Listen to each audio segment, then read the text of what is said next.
Albert Einstein का तो आप नाम सुने ही होंगे।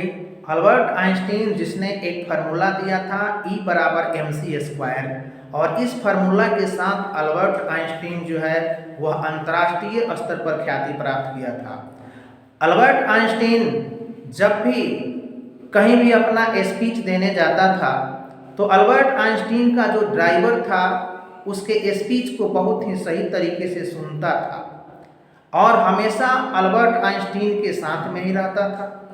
एक बार अल्बर्ट आइंस्टीन का ड्राइवर ने अल्बर्ट आइंस्टीन से कहा कि सर, आप जो भी स्पीच देते हैं किसी भी मजलिस में या किसी भी सभा में, वे सभी बातें हमको भी याद हो चुकी है।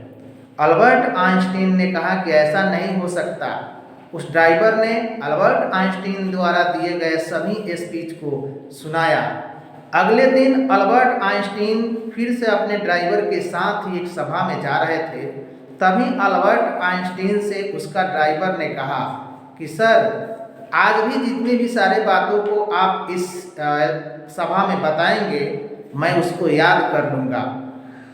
अल्बर्ट आइंस्टीन ने कहा कि एक काम करो, आज तुम ही जाओ और जाकर यहाँ पर स्पीच दो, क्योंकि मैं यहाँ पर आज पहली बार आया हूँ और मुझे यहाँ पर बहुत ही कम लोग जानते हैं। अल्बर्ट आइंस्टीन का ड्राइवर उस मजलिस में जाता है, उस सभा में जाता है और अपने स्पीच को ठीक हूबहू अल्बर्ट आइंस्टीन के ही जैसा रखने का काम करता है।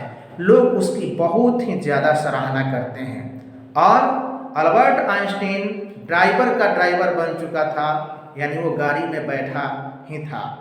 अल्बर्ट आइंस्टीन का ड्राइवर को छोड़ने के लिए जब वहाँ से लोग आए, गाड़ी में बैठाने के लिए जब लोग आए तो उन लोगों ने देखा कि भाई अल्बर्ट आइंस्टीन तो इस गाड़ी में बैठे हुए हैं, है ना। उन लोगों ने कहा कि भाई अल्बर्ट आइंस्टीन, आप अपने जगह पर अपने ड्राइवर को क्यों भेज दिए थे। उसने कहा कि जब मेरा ड्राइवर ही खुद मेरे ही इतना जानता है तो फिर मेरा आवश्यकता वहाँ पर कुछ भी नहीं। देखिए बच्चों, अल्बर्ट आइंस्टीन का यह स्टेटमेंट अपने आप में बहुत ही बड़ा स्टेटमेंट है। यानी हम अब लोग जिस प्रकार के समाज में रहेंगे, जिस प्रकार के लोगों के साथ रहेंगे, जिस प्रकार का अन्न जल ग्रहण करेंगे, हमारी बुद्धि भी उसी प्रकार से हो जाएगी, हम भी वैसे ही हो जाएंगे। जैसे हम लोग चोर के साथ में, डकैत के साथ में, बेईमान के साथ में और भ्रष्ट लोगों के साथ में अगर रहेंगे तो हम भी उसी प्रकार से हो जाएंगे। और हम पढ़ाई लिखाई के भी क्षेत्र में जिस प्रकार के टीचर से अपना पढ़ाई लिखाई करेंगे वैसा ही हमें भी ज्ञान हो जाएगा।